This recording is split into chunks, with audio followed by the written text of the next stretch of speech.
Hello, guys. My name is Tana. Welcome to Crypto Bible. I hope you're all doing very well. I thought I'd start bringing back some of the news that we were doing all before. I thought I'd actually give you guys a quick Binance update.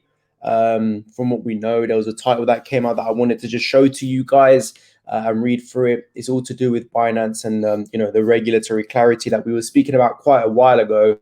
Obviously, a lot of the news did die down. A lot of the news was actually based mainly around the charts, hence why I've been really focusing on the charts, really, because I believe at the end of the day, we're all in crypto to make money, and people want to know what's really going on in the market. And in regards to news, there hasn't really been anything huge that's come out to shape the story of crypto in general, or whatever it may be. But I thought I'd start bringing you guys some of the news articles back because I know a lot of you did enjoy that. So whatever it may be, I'll try and cover it just to keep you guys updated with everything around the world.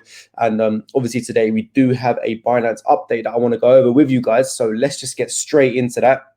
So what we've got here is Binance battles regulatory headwinds as world's largest cryptocurrency exchange seeks financial legitimacy. So obviously, I don't need to remind you guys of what happened previously with Binance, getting banned from banks in the UK and pretty much all over the world, left, right, and center. We know that things in the UK have been kind of settled down a little bit. I know that ever since I did do a video, we still haven't really had banks come out and obviously allow us to do deposits and withdrawals back into Binance. What we do know is that Binance is allowing deposits and withdrawals via your Visa debit card, which means you'd have to pay the higher percentage fee. So faster payments is still down, and withdrawals for fast payments are still down as well. So it's still very frustrating. I've got no idea when they're going to come back. All we know is that the FCA have authorized Binance in the UK. So that is on the official FCA website. So we do know that now, which is great. But it's looking like the banks are still taking their time with everything else. But let's get into this one anyway. So we have come to realize that we need a centralized entity to work well with regulators, CZ says. Binance is rebuilding the exchange into a licensed financial institution with centralized headquarters as it attempts to improve ties with regulators. So again, guys, I know I don't want to keep like butting in or anything, but the reason for this is because Binance doesn't actually have a headquarters anywhere in the world, and it's been a problem for a lot of regulators. So what he's basically saying here is that they are going to try and bring a centralized entity, an actual headquarters. So it looks better for the regulators as well moving forward. So let's continue reading. Binance, the world's largest cryptocurrency exchange, is making a pivot to a licensed financial institution by rebuilding itself into a centralized business as it navigates through a myriad of regulatory red flags that threatens to set back its past 4 years of growth.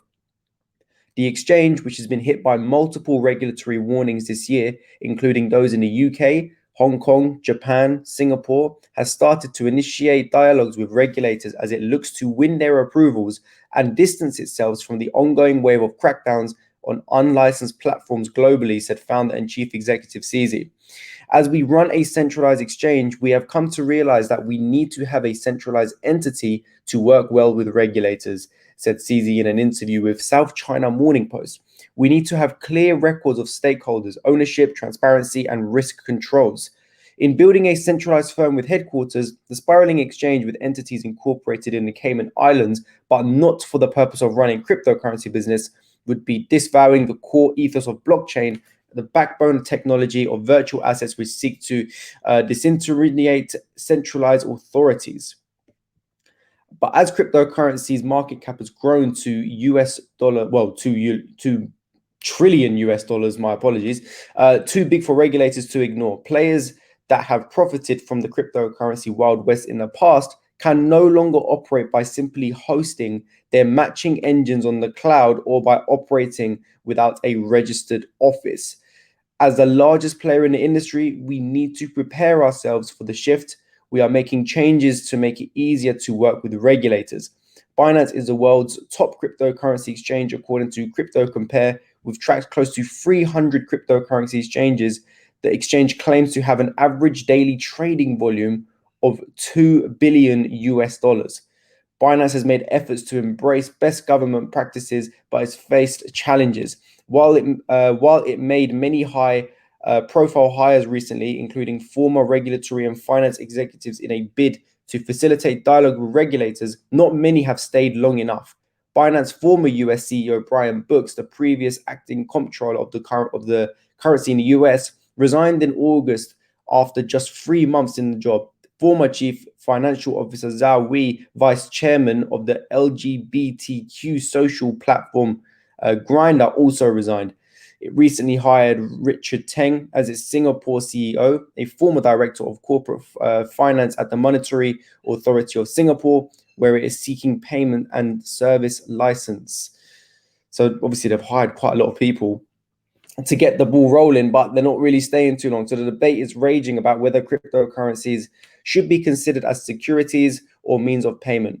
But CZ said that Bitcoin can be the national currency of smaller nations, pointing to El Salvador's move to adopt Bitcoin and diversify from the US dollar.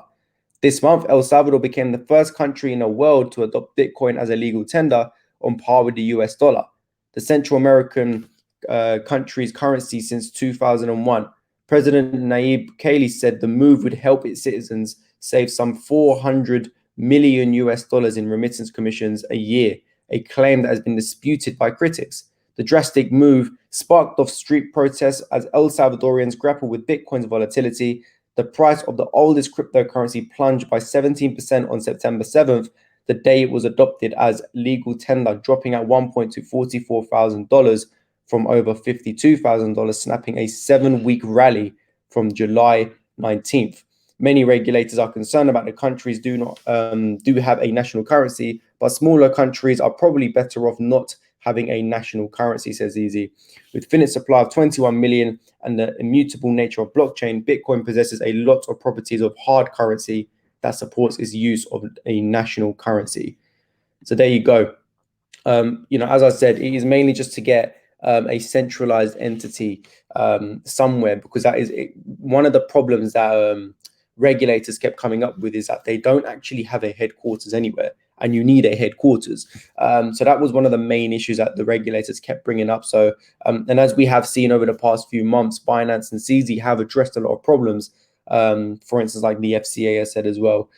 So it's good to see that they are moving in the right direction still. I'd still love to see them bring back the faster payments. So, I'm sure I'm going to see quite a few people in the comments asking when that's going to come back, but I don't know when that's going to come back at all. So we are just going to have to wait and see, and then just kind of take it from there, really. But that is today's update. I hope you guys have enjoyed, and I will be bringing back a lot more news updates for you guys. If you could please leave a like down below, subscribe if you haven't already, and I will see you guys very, very soon. Take it easy, people.